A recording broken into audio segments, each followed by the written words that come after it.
우리가 살아가면서 안 다치고 건강하게 사는 게 무엇보다 중요하죠. 하지만 살다 보면 예기치 못하게 넘어지거나 부딪히거나 교통사고가 난다거나 하는 다치는 일들이 생길 수 있습니다. 특히 그 중에서도 심한 손상은 골절로 이어지는 경우들이 있죠. 골절은 우리가 경험하는 외상 가운데 가장 통증도 심하고 회복에 시간도 많이 필요하고 또 외상 이후에 후유증도 남을 수 있는 골치 아픈 경험이라고 할 수 있습니다. 일반인들에게 골절이 발생했을 때 아마도 1차적으로 고민하는 부분은 이 골절이 수술이 필요한 골절인가 아니면 수술 없이 고칠 수 있는 골절인가 하는 부분이겠죠. 오늘 이 시간에는 어떤 골절이 수술이 필요한지에 대해서 간단하게 정리해 드리겠습니다. 보통 골절이 발생하고 골절된 뼈의 양 끝부분이 정상적인 정렬 상태에서 많이 벗어나 있는 경우를 전위가 되어 있다고 표현합니다. 화면을 보시겠습니다. 화면은 팔 부위에 발생한 골절이 되겠는데요. 좌측 골절의 경우에는 골절된 부위가 많이 어긋나 있지 않기 때문에 깁스 치료만 해서 골절의 유합을 순조롭게 이룰 수 있었지만 우측 골절과 같은 경우에는 골절 부위가 너무 많이 어긋나 있기 때문에 골절부 유합을 얻기가 힘들고 불유합이 생기거나 설사 유합이 된다고 해도 그러기까지 너무 많은 시간이 필요할 수 있겠습니다. 또는 뼈가 붙는다고 해도 외관상 상당한 정도의 변형이나 미용적인 문제를 남길 수 있고요. 그렇기 때문에 금속 고정을 해서 뼈를 정확하게 맞춰서 골유합을 유도한 경우가 되겠습니다. 즉 전이된 정도에 따라서 수술을 할 것인지 아니면 비수술적인 깁스 등의 치료를 할 것인지 결정하게 되겠고요. 또 한 가지 예는 소아에서 발생한 팔꿈치 골절인데요. 전이가 발생한 골절부를 교정하지 않고 그 상태에서 깁스를 했다가 팔꿈치가 휘어지는 영구적인 변형이 남은 경우가 되겠습니다. 보통 이런 손상을 당해서 응급실을 방문하게 되면 응급실에서 도수정복이라고 해서 손을 이용해서 골편을 맞추는 시도를 하게 됩니다. 이 도수정복의 결과가 만족스럽지 않다고 한다면 과감하게 수술적인 교정을 시도했어야 되는데 그러지 않고 무리하게 깁스를 했다가 이러한 변형을 만들었다라고 해석할 수 있겠습니다. 이와 같은 경우들이 있기 때문에 어느 정도 전이가 심한 골절의 경우에는 초기부터 적극적으로 수술적 고정을 해서 합병증을 최소화하고 순조로운 유합과 조기 일상 회복을 유도하는 것이 일반적입니다. 물론 과거에 골절 수술 기법이나 수술 기구 등이 발전하기 이전에는 거의 모든 골절을 깁스 치료를 했습니다. 어떤 경우에는 좋은 결과를 얻었지만 또 어떤 경우에는 뼈는 붙어도 심한 변형을 남기거나 아니면 골절 자체가 유합이 되지 않은 상태에서 그냥 적응해서 사는 경우들도 종종 있었습니다. 하지만 최근에는 전이가 상당히 동반이 되어 있는 골절이라면 무리해서 맞추고 깁스를 장기간 하기보다는 조기에 수술적인 고정을 하고 곧바로 재활을 진행하는 것이 일반적인 추세가 되겠습니다. 이 두 사진은 둘 다 손목 부위에 발생한 골절이 되겠는데요. 하지만 두 골절 사이에는 차이가 있습니다. 좌측 골절 같은 경우에는 골절선이 손목 관절을 통과하지 않고 관절과 분리되어 있죠. 이런 골절을 관절 외 골절이라고 하고요. 우측 골절 같은 경우에는 골절선이 손목 관절로 연결되어 있습니다. 이러한 골절을 관절 내 골절이라고 합니다. 관절 내 골절 중에서도 우측 사진과 같이 골절된 부분이 무너지면서 관절면 자체가 좌측과 같이 부드럽게 연결되지 않고 층이 지는 경우가 있는데요. 이러한 경우를 보통 의사들은 관절면 불일치를 동반한 관절 내 골절이라고 이야기합니다. 복잡하게 들리실 텐데 쉽게 이야기하면 골절선이 관절을 침범했고 골절된 부분이 주저앉으면서 관절면이 어긋났다라고 이해하시면 되겠습니다. 좌측 골절 같은 경우에는 다소 골절 부위가 주저앉거나 전이가 되어 있어도 관절면 자체는 온전하게 유지되기 때문에 장기적인 후유증이 남을 가능성은 높지 않은데요. 우측 골절 같은 경우에는 매끄러워야 할 관절면에 굴곡이 생기기 때문에 장기적으로 외상성 관절염이 남을 수 있습니다. 그렇기 때문에 우측 골절과 같이 전이가 동반된 관절 내 골절이라면 보시는 것과 같이 수술을 통해서 정확하게 관절면을 맞춰 주어야 할 필요가 있겠습니다. 하지만 이 관절 외 골절과 관절 내 골절은 증상이나 외관상으로는 구분이 어렵기 때문에 기본적으로 엑스레이 검사를 해보아야 어느 정도 정확한 판정이 가능합니다. 그렇기 때문에 상당한 정도의 통증과 붓기가 발생해서 골절 가능성이 있다고 판단이 되면 골절 여부를 확인하고 동시에 이것이 전이를 동반한 관절 내 골절이 아닌지 엑스레이를 찍어서 수술의 필요성 여부를 확인하는 것이 바람직하겠습니다.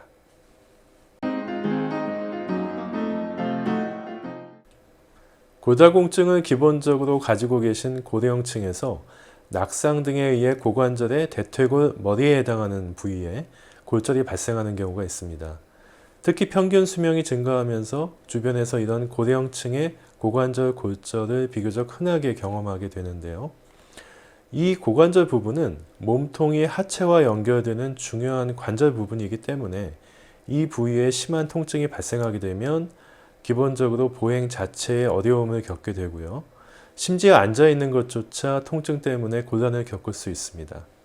결국은 침상에 계속 누워있게 되는데 이 상태에서 체위 변경도 통증 때문에 쉽지가 않고 그렇게 계속 누워 계시다 보면 결국은 폐렴이나 욕창 등이 발생하게 되고 이것이 폐혈증으로 연결되어 결국 사망하게 되는 경과를 밟게 됩니다.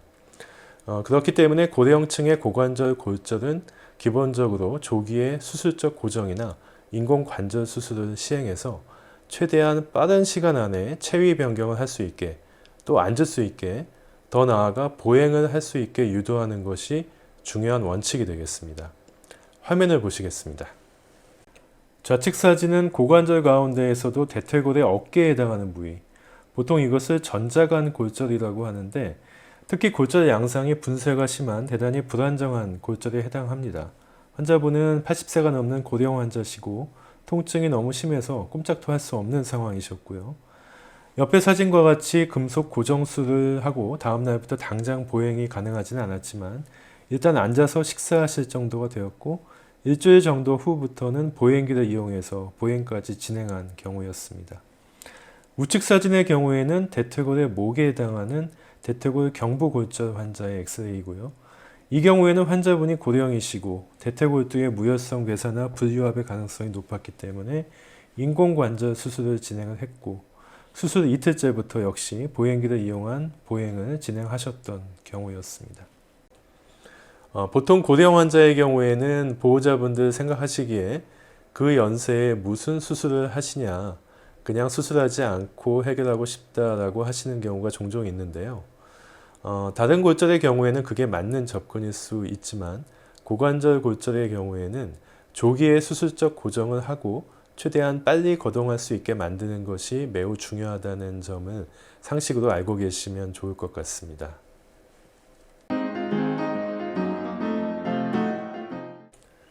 마지막으로 제가 말씀드릴 주제가 불안정 골절에 관한 것인데요. 불안정 골절이라고 하는 것은 현재의 골절 상태가 향후 유지가 되지 않고 악화될 가능성이 높은 골절이라고 정의할 수 있겠습니다. 화면을 보면서 말씀을 드리겠습니다. 화면에서 보시는 것은 80세 남자 환자의 손목 골절이 되겠는데요. 다치자마자 찍은 엑스레이를 보시면 비교적 정렬 상태가 양호했습니다. 게다가 환자분이 연세가 많으시고 지병으로 인해서 수술하기가 어려운 상태였기 때문에 깁스를 하고 지켜보았는데 시간이 경과하면서 이 골절 부위가 점차 아래 방향으로 주저앉는 양상을 보이고 있습니다. 이런 변화는 1, 2주 사이에는 크게 느껴지지 않지만 한 달 이상 경과를 가지고 비교해보면 상당한 정도의 변화가 누적된다는 것을 확인할 수 있는데요. 즉 처음 다쳤을 때와 마지막 치료가 종결된 시점에 이 골절 부위의 위치를 비교해보면 확연하게 전이가 진행되었다는 것을 알 수 있습니다. 그런데 이러한 변화는 점진적으로 진행하는 것이고 완벽하게 이것을 사전에 예측하는 것은 불가능하다는 것이 문제가 되겠습니다. 만약에 이러한 진행을 사전에 정확하게 예측할 수 있다면 조기에 수술을 과감하게 결정할 수 있겠지만 이러한 골절 부위의 악화가 앞으로 진행을 할지 아니면 지금 상태에서 잘 유지가 될지 판단하는 게 어렵다는 것이죠. 그렇기 때문에 이러한 판단은 골절 치료의 경험이 많은 정형외과 전문의가 여러 가지 기준들, 즉 환자의 나이나 골절 부위의 분쇄 정도나 골다공증의 여부나 동반 손상 유무 등을 종합적으로 판단을 해서 조기에 수술을 할지 아니면 지켜볼지를 결정하게 됩니다. 하지만 의사가 신이 아니기 때문에 늘 그 판단이 맞는 것은 아니고요. 특히 환자분들은 수술하지 않기로 결정하고 장기간 깁스 치료를 했는데 이후에 골절 부위가 악화돼서 다시 수술이 필요하다는 이야기를 듣게 되면 왜 진작에 수술을 권하지 않았냐고 의사를 탓하시는 경우도 종종 있기 때문에 이 부분이 사실 골절 치료하는 의사로서는 판단이 쉽지 않은 부분이 되겠습니다. 여하튼 명백하게 골절 자체가 불안정해서 추후 골절 부위가 악화되고 전이될 가능성이 매우 높아 보인다면 현재 상태가 비교적 양호해 보이더라도 선제적으로 수술적 고정을 하는 경우들이 있겠습니다. 지금까지 수술이 필요한 골절에 대해서 말씀을 드렸고요. 물론 이외에도 다양한 경우들이 있을 수 있습니다. 예를 들면 개방성 골절이거나 신경혈관 손상이 동반되어 있거나 무혈성 괴사가 잘 생기는 골절, 스포츠 현장으로의 조기 복귀가 중요한 스포츠 선수들 같은 경우에도 상황에 따라서 수술적인 치료 방법을 적극적으로 검토하는 경우가 있을 수 있겠습니다. 한 가지 추가적으로 말씀드린다면 최근에는 빠른 일상 복귀를 원하고 직업적 활동을 유지하면서 골절을 관리하고자 하는 경향이 증가하고 있습니다. 예를 들면 손목 골절 같은 경우 수술을 하지 않는다면 골절 부위가 악화될 가능성을 감수해가며 옆의 사진과 같은 무거운 깁스를 5주 이상 유지해야 하는데 수술적 고정술을 받게 되면 골절 부위가 악화될 가능성이 거의 없는 동시에 옆의 사진과 같은 간단한 착탈식 보호대만을 착용한 상태에서 곧바로 식사나 양치질, 스마트폰, 키보드 작업 같은 일상생활이 가능하고 또 손을 씻거나 샤워를 하기도 하면서 골절을 관리할 수 있다면 시청자께서는 어떤 선택을 하시겠습니까? 물론 그렇다고 해도 비수술적인 깁스를 선택하시는 분이 상당수이겠지만 최근에는 조기에 수술을 선택하시는 분들도 점차 많아지고 있습니다. 결국 수술을 결정하는 것은 의학적 판단이기도 하지만 환자의 개인적인 성향이나 선택 역시 중요하다고 말씀드릴 수 있겠습니다. 지금까지 시청해 주셔서 감사합니다. 도움이 되셨다면 구독과 좋아요, 알람 신청 부탁드리고 주변에 많이 소개해 주시면 감사하겠습니다. 다음 시간에 다시 뵙겠습니다.